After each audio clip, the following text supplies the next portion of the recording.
അരീക്കോടിന് അടുത്തുള്ള മൂർക്കനാട് തോണിക്കടവിലാണ് ഇപ്പോൾ ഞാൻ. ഈ കടവിന് സങ്കടകരമായ ഒരു ചരിത്രമുണ്ട്. 2009 നവംബർ 4 ഇവിടെ ഒരു തോണി മറിയുകയും അതിൽ സ്കൂൾ വിട്ട് വരികയായിരുന്ന 8 കുട്ടികൾക്ക് ജീവഹാനി സംഭവിക്കുകയും ചെയ്തു.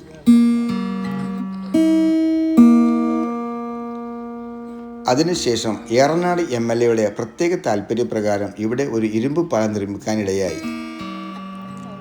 എന്നാൽ 2018 പ്രളയം വന്നതോടുകൂടി ഏതോ ഒരു വലിയ മരം വന്നടിഞ്ഞ് അതിൻ്റെ തൂണിൽ തട്ടി ആ പാലം പൊളിഞ്ഞ് ഒലിച്ചു പോവുകയാണ് ഉണ്ടായത്. അതിൻ്റെ ബാക്കി കാണുന്ന ഭാഗങ്ങളാണ് ഈ 2 തൂണുകൾക്കിടയിലൂടെ അങ്ങ് അകലെ കാണുന്ന ആ സ്തൂപരൂപം. ഇപ്പോൾ ഇവിടെ പുതിയ ഒരു പാലത്തിൻ്റെ പണി പുരോഗമിക്കുകയാണ്. അത് നേരിട്ട് കണ്ട് മനസ്സിലാക്കാൻ വേണ്ടിയാവാം ഏതോ ഒരു എഞ്ചിനീയറിംഗ് കോളേജിലെ വിദ്യാർത്ഥികൾ വന്നത്. അവർ തോണിയിൽ സഞ്ചരിച്ച് അക്കരയ്ക്ക് പോവുകയാണ്.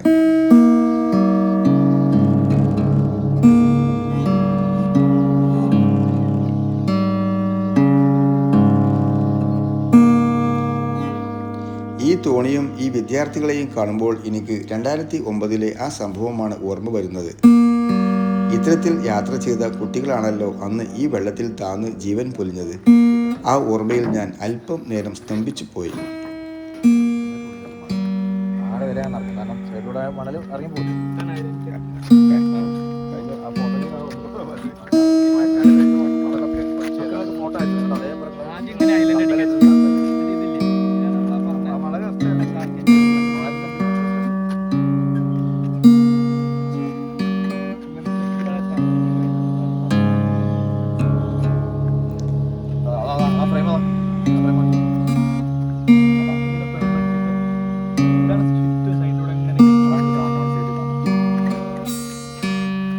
ഡ്രോയിങ് കണ്ട് മനസ്സിലാക്കിയ ഈ പയ്യൻ ഇത് എവിടെ എങ്ങനെ പ്രാവർത്തികമാക്കും എന്ന് നോക്കുകയാണ്.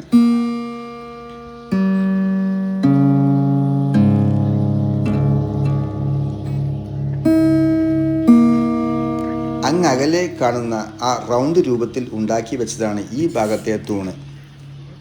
വെള്ളത്തിൻ്റെ ആഴം ഇവിടെ കൂടുതൽ ആയതുകൊണ്ട് അത്തരത്തിലുള്ള പണികൾ ഇവിടെ ചെയ്യാനാവില്ല. മറുഭാഗത്ത് പൈലിംഗ് നടത്തി ചെറിയ രീതിയിൽ മണ്ണിട്ട് നികത്തി തൂണ് നിർമ്മിച്ചിരിക്കുന്നത്. എന്നാൽ ഇവിടെ വെള്ളത്തിന് വലിയ താഴ്ചയുണ്ട്. അതുകൊണ്ട് ഇത്തരത്തിലുള്ള ഒരു റിങ് വെൽഡ് ചെയ്ത് അത് ഇവിടെ കൊണ്ട് ഇറക്കുകയാണ് ചെയ്യേണ്ടത്. റിങ്ങിൻ്റെ താഴ്ഭാഗത്ത് നിൽക്കുന്ന കുട്ടികളുടെ വലിപ്പം വെച്ച് നോക്കിയാൽ അതിൻ്റെ ഉയരം എത്രയെന്ന് മനസ്സിലാക്കാം.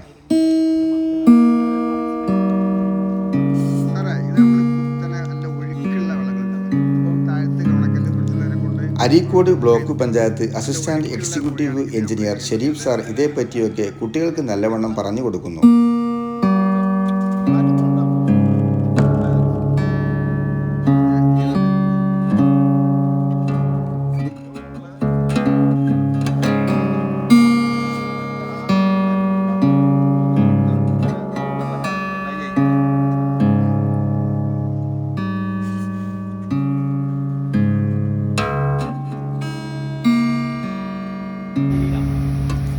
ഇതാണ് പഴയ പാലത്തിൻ്റെ തൂൺ.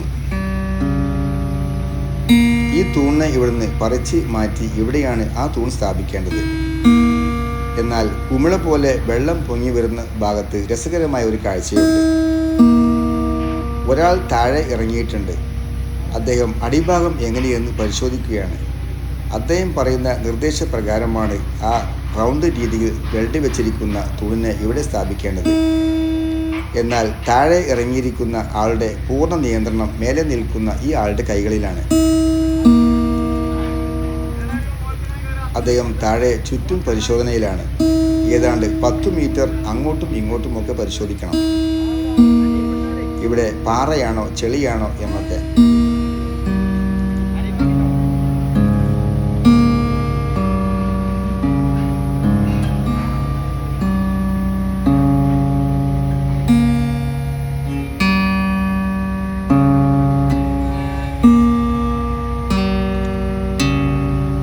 അദ്ദേഹത്തിൻ്റെ ഓരോ ശ്വാസവുമാണ് ഈ കുമിളയായി പൊങ്ങി വരുന്നത്.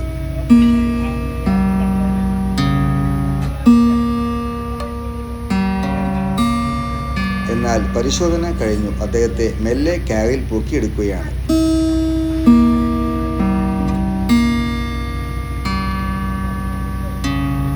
തലയിൽ കാണുന്ന ഈ ഹെൽമെറ്റാണ് അദ്ദേഹത്തെ നിയന്ത്രിച്ചിരുന്നത്.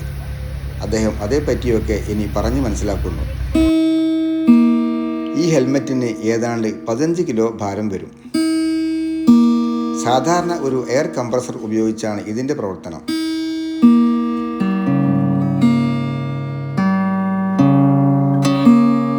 കംപ്രസറിൻ്റെ ഓപ്പറേറ്റർ അത് സദാസമയം നിരീക്ഷിച്ചു കൊണ്ടിരിക്കുകയാണ്.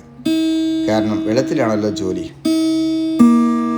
സാഹസികമായ ഈ കാഴ്ചകൾ കണ്ട് ഞങ്ങൾ യാത്ര തിരിച്ചു.